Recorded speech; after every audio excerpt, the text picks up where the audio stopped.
और अब लिए चलेंगे आपको देहरादून। यहाँ 63वां भव्य कोटिलिंग रुद्र महायज्ञ में सीएम धामी ने शिरकत की है। धर्मार्थ सेवा चैरिटेबल ट्रस्ट की तरफ से ये आयोजित किया गया। आपको सुनाते मुख्यमंत्री।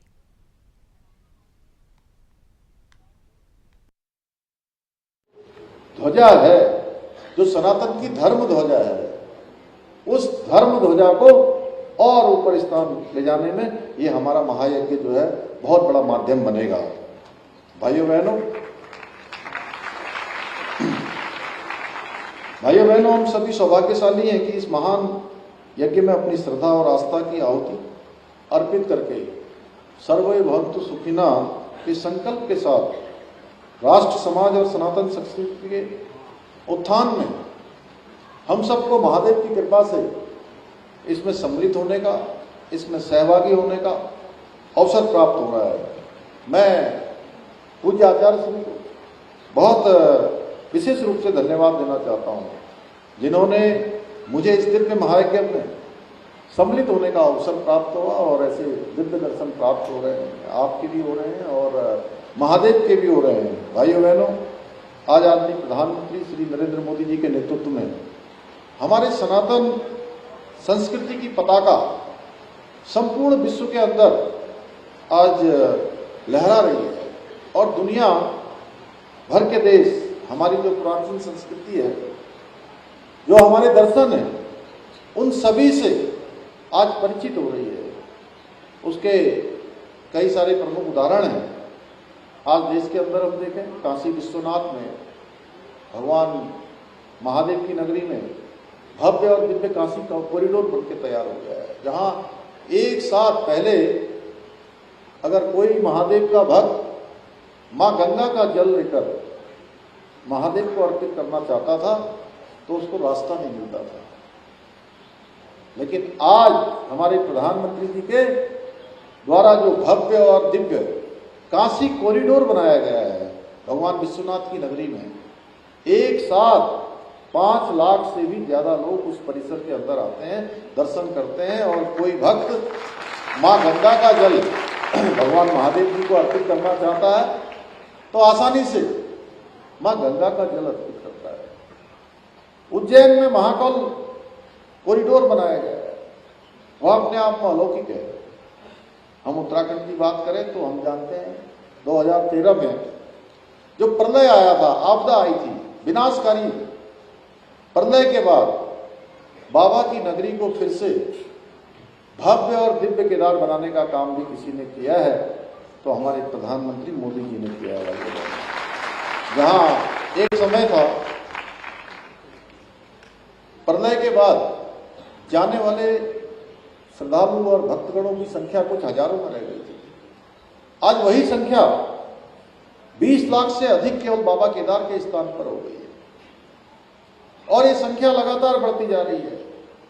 भगवान बद्री विशाल का प्रांगण, उसका नवनिर्माण, उसका मास्टर प्लान बनाने का काम, और मैं कहूं बाबा का स्थान, महादेव की नगरी, आदि कैलाश, जहां बाबा विराजमान रहते हैं।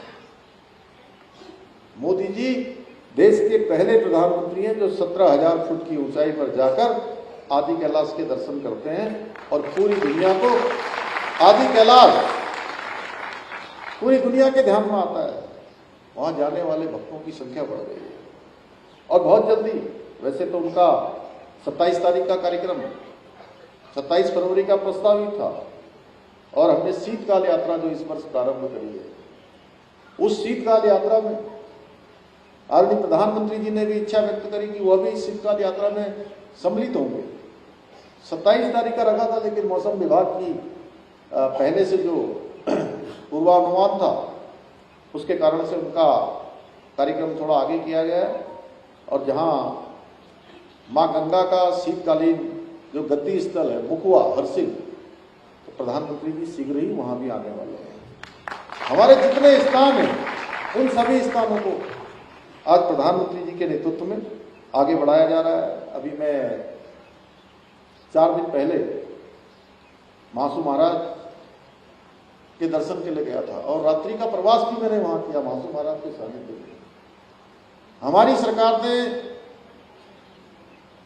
महासू महाराज के सभी हमारे जो प्रमुख स्थान हैं उनका मास्टर प्लान भी स्वीकृत कर दिया। 120 करोड़ रुपए की धनराशि से हनोल का मास्टर प्लान भी बनकर तैयार आगे बढ़ रहा है। ऐसे अनेक स्थान, कोई स्थान हम छोड़ नहीं रहे।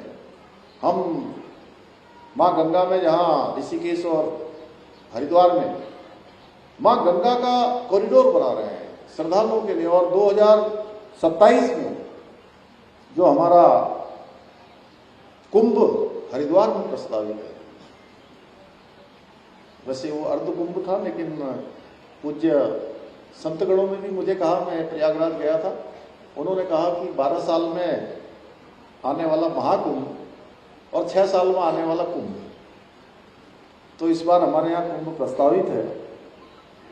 तो उस कुंभ की व्यवस्था के लिए हम लोग लगे हैं। अच्छे घाट का निर्माण हो, अच्छी पार्किंग बने, लोगों को आने में सुविधा हो, उनको कोई परेशानी न हो, उसकी व्यवस्था भी हम आगे बढ़ा रहे हैं। और इसलिए हमने ऋषिकेश और हरिद्वार और आसपास के क्षेत्रों में गंगा कॉरिडोर बनाने का भी निर्णय लिया है। हम उसको भी आगे बढ़ा रहे हैं।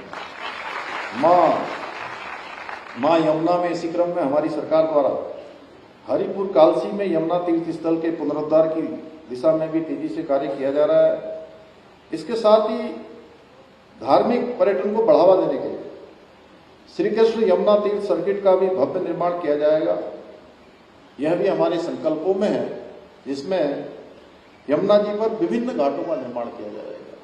माँ यमुना जी में अपार संभावनाएं हैं और आदरणीय प्रधानमंत्री जी का भी विशेष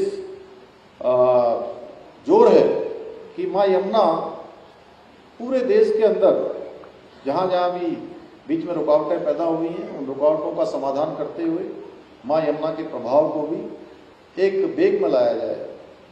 इन घाटों के निर्माण के पश्चात हरिद्वार, ऋषिकेश और देवप्रयाग की भांति भव्य आरती का आयोजन किया जाएगा, जिससे पवित्र स्थान भी एक आध्यात्मिक केंद्र के रूप में विकसित होंगे। भाइयों बहनों, हमारी सरकार देवभूमि उत्तराखंड के जो सांस्कृतिक मूल्य हैं और डेमोग्राफी, इसको संरक्षित रखने के लिए भी पूरी तरह से संकल्पबद्ध होकर काम कर रही है। हमने संकल्प लिया है कि फिर पूरी देश दुनिया के अंदर हम कहीं भी जाते हैं और जब हम कहते हैं कि हम देवभूमि उत्तराखंड से आए हैं, आप में से भी कोई जाएगा, पूज्य विद्वज्जन भी कहीं जाएंगे और बताएंगे कि हम देवभूमि उत्तराखंड से आए हैं, तो सामने वाले का जो भाव है वो भाव बदल जाता है, उसके चेहरे के पूरे एक्सप्रेशन चेंज हो जाते हैं, एक श्रद्धा का भाव आ जाता है कि देवों के स्थान से आए हुए। तो इस देवभूमि का जो मूल स्वरूप है, वो देवभूमि का मूल स्वरूप बना रहना चाहिए। देश की नजर में भी, दुनिया की नजर में भी, आस्था और श्रद्धावान लोगों की नजर में भी इसका मूल अस्तित्व बचा रहना चाहिए। हमने इसके लिए भी संकल्प लिया है कि हम इसके मूल अस्तित्व को खराब नहीं होने देंगे।